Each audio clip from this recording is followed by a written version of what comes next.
बिस्मिल्लाहिर्रहमानिर्रहीम अस्सलाम पाकिस्तान दिस एक बार उम्मीद करता हूँ सभी लोग खैरियत से होंगे, ठीक होंगे, सेफ़ होंगे। तो आज का जो टॉपिक है बहुत ही इंपॉर्टेंट टॉपिक है और वो टॉपिक ये है कि जो अमेरिका के हवाले से टॉपिक है, क्योंकि आज का जो नेशनल इंटरनेशनल तौर पर जो हलचल मची है और इस बिल की काफ़ी धूम मची हुई है, वो क्या धूम मची है और इसका क्या नाम है। वो नाम है जी big beautiful gift by Trump. ये ट्रंप साहब का जी ये कारनामा है और ट्रंप साहब ने इस बिल को मंजूर किया कि इसके पीछे क्या ख्यालात है ट्रंप साहब के। ट्रंप ने क्यों इस बिल को मंजूर किया, क्यों इसको पेश किया, क्यों इसके बारे में लिखा, क्यों इसको बनाया और इसके बारे में इसकी क्या तकनीकी ख्यालात हैं ट्रंप के, इस बारे में आज हम इसको डिस्कस करेंगे। इसको हम इजी वे में समझेंगे, सभी कोशिश करेंगे, क्योंकि मोस्टली जो लेक्चर्स इंग्लिश में हो रहे हैं कोशिश करूँगा इजी से इजी वे में आपको समझाने की, ताकि वो इजीली इस बात की समझ आ जाए आखिर की बिल है क्या। बिल का नाम है जी बिग ब्यूटीफुल बिल, ठीक है, बिग ब्यूटीफुल बिल, यानी कि नाम से ज़ाहिर कि नाम क्या है, ठीक है। अब इसको स्टार्ट करते हैं। जो लेट्स स्टार्ट। इस वक्त अमेरिका के हालात वैसे ही बहुत खतरे में हैं। एक तो इकोनॉमिक इशूज़ आ रहे हैं और फेस कर इकोनॉमिक जो इशूज़ हैं वो फेस कर अमेरिका और काफ़ी डाउन प्रेशर में है। और दूसरी सिक्योरिटी कंडीशंस भी बिल्कुल ठीक नहीं है, वो भी काफ़ी ख़राब है अमेरिका के, ठीक है। अमेरिका में भी वैसे ही जलसे जुलूस और प्रोटेस्ट वगैरह हो रहा है आजकल। अमेरिका में आजकल बहुत प्रोटेस्ट और जैसे जुलूस हो रहे हैं, क्योंकि हालात काफ़ी ना डगमगा रहे हैं अमेरिका, क्योंकि डाउनफॉल शुरू हो चुके हैं अमेरिका का भी। कहते हैं ना कि जैसे जिस चीज़ को अरूज होता है उस चीज़ को अब जवाल भी कहीं ना कभी हो जाता है। तो वही सीन है आजकल का अमेरिका का, ठीक है। और तीसरा नंबर जो बात है वो जो ग्लोबल क्राइसिस की वजह से भी अमेरिका को काफ़ी शिकार है। जो ग्लोबल क्राइसिस हो रहे हैं जो फेस कर रहा है दुनिया, जो फेस कर रही है, उसके बारे में भी काफ़ी इफेक्ट हो रहा है अमेरिका उस बारे में, क्योंकि पहले पाकिस्तान को और इंडिया की जंग हुई, उसके बाद जो ईरान की और इसराइल की जंग हुई, इस बारे में और काफ़ी दूसरी जो हालात थे ग्लोबल तौर पर वो भी काफ़ी इसको अफेक्ट कर रहे हैं, ठीक है। और उसके बाद हम इस बात को डिस्कस करेंगे क्या है कि वाकई तो 2025 से अमेरिका का डाउनफॉल शुरू हो चुका है। और क्योंकि मशहूर कहावत है ना कि जिस चीज़ को अरूज होता है उसको जवाल भी कभी ना कभी आ जाता है, तो वही बात है। ट्रंप का ये जो बिल है बिग ब्यूटीफुल बिल पास हो चुका है, उसको सेनेट ने भी मंजूरी दे दी है। अमेरिका जो सेनेट है उसने भी मंजूरी दी है। इसके बाद और सिर्फ एक वोट का फ़र्क था, और बता काफ़ी मुश्किल यानी कि टफ टाइम चल रहा था इस वक्त, काफ़ी टफ मुकाबला था, लेकिन फिर भी पहले इस बिल को बिग ब्यूटीफुल जो बिल है उसको नेशनल असेंबली में पास करवाया गया, फिर सेनेट में पास करवाया गया और अब ये पास मुकम्मल तौर पर हो चुका है बिग ब्यूटीफुल जो बिल है। क्योंकि आज के इस बिल की काफ़ी चर्चे हैं नेशनल इंटरनेशनल सतह पर। अब बात करते हैं कि असल में ये है क्या, इसका अक्सर मकसद क्या है। एक बहुत बड़ा पैकेज है देखा जाए तो।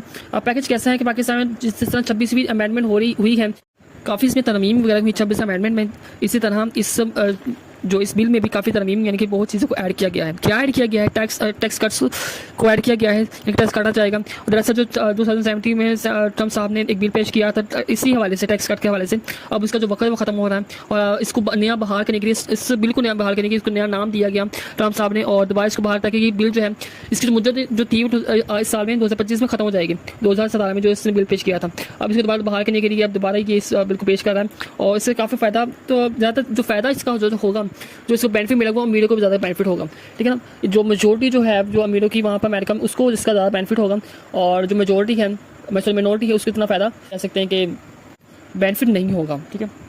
उसके बाद इस बिल में क्या मौजूद है? इसके बाद इस बिल में स्पेंडिंग हाइक्स मौजूद हैं, ठीक है, यानी कि जो हुकूमत के अखराजात है, जो गवर्नमेंट के अखराजात उसको कम किया जाएगा। इस बारे में इस बिल में डिस्कस किया गया है। पहले भी इसको कोशिश में लाया गया था, एक अदारा बनाया गया था, क्योंकि कामयाब नारहा इस अदारा का नाम जो था वो गवर्नमेंट एफिशिएंसी था और इसको जल्दी ख़त्म कर दिया था और उन्होंने रिज़ाइन दे दिया था। इसके अलावा वो इस बिल में वो क्या ऐड करेंगे? बॉर्डर सिक्योरिटी को ऐड करेंगे। इसको बॉर्डर सिक्योरिटी को जो सिक्योरिटी होगी उसको बढ़ा देंगे ये लोग, ठीक है। इनके जो सिक्योरिटी इशूज़ जो पहले नहीं थे, अब जो और ज़्यादा सिक्योरिटी इशू इनको लाक हो गए, इनको डर है कि सिक्योरिटी इशू का कोई मसला ना बन जाए, उसमें तरमीम की गई, उसको बढ़ाएंगे ये और डिफेंस सिस्टम को मजबूत करेंगे। पहले भी मजबूत था, इसको और मजबूत लाया गया है ताकि कोई और मसला वगैरह ना, कोई अंदरूनी या बैरूनी कोई मसाइल वगैरह इनको लाक ना हो, ठीक है। इस बिल में ये बात को ज़हनी बहस लाया गया है और इसको और इसमें ऐड किया गया है।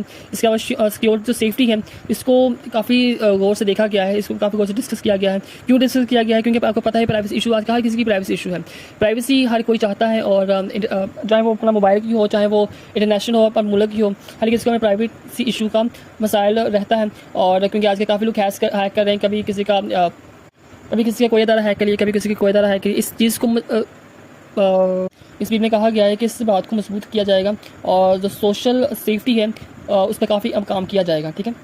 अब बात करते हैं इसका मेन गोल क्या है, मेन मकसद क्या है। मेन मकसद वही जो मैं अभी रिसेंट में बयान किया है, ये जो ट्रंप साहब का बिल जो था जो 2017 में कुछ डेट जो थी एक्सपायर हो रही थी उसको बढ़ाने के लिए जो एक्सपायर हो गया था बिल, उसको उसकी डेट बढ़ाने के लिए, उसको मजीद आगे चलने के लिए इस बिल को पेश किया गया है टैक्स कट के हवाले से। ठीक है, जो पैसा निकलेगा, इनके पैसे को जो सेफ्टी होगी, सिक्योर किया जाएगा, उसको कहाँ इस्तेमाल किया जाएगा? एक तो वहाँ मिलिट्री में इस्तेमाल किया जाएगा और दूसरा वहाँ पर एनर्जी प्रोजेक्ट में इस्तेमाल करेंगे, ताकि मिलिट्री भी मजबूत हो और जो एनर्जी प्रोजेक्ट्स हैं उस पर भी ज़्यादा काम हो सके। इन चीज़ों में वो इस्तेमाल करेंगे।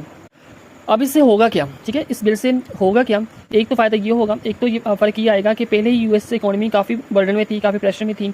इससे यूएस की कर्जा में अच्छा खासा इजाफा हो जाएगा, क्योंकि इसमें काफ़ी अखराजात होंगे और अच्छा खासा 10 साल आइंदा 10 साल में अच्छा खासा इसमें इजाफा हो जाएगा। अगर देखा जाए तो अगर इस वक्त $3.3 ट्रिलियन का कर्ज है अमेरिका पर, तो तब वो 10 साल के आगे $3.35 ट्रिलियन डॉलर में का इजाफा हो जाएगा। हमारे लिए ये कुछ नहीं है, लेकिन उनके लिए काफ़ी चीज़ें हो जाएगा। क्योंकि यहाँ एक बात वाज़ा कर दूँ कि अगर आप समझते हैं कि अमेरिका को इससे फ़र्क नहीं पड़ेगा, तो भाई आप गलत हैं, इससे अच्छा खासा फ़र्क पड़ जाएगा। क्योंकि अगर देखा जाए तो अब ही डॉलर जो है काफ़ी नीचे गिर रहा है, और अगर 10 साल में तो इसका वैसे भी तबाही के थाने पर पहुँच चुका होगा।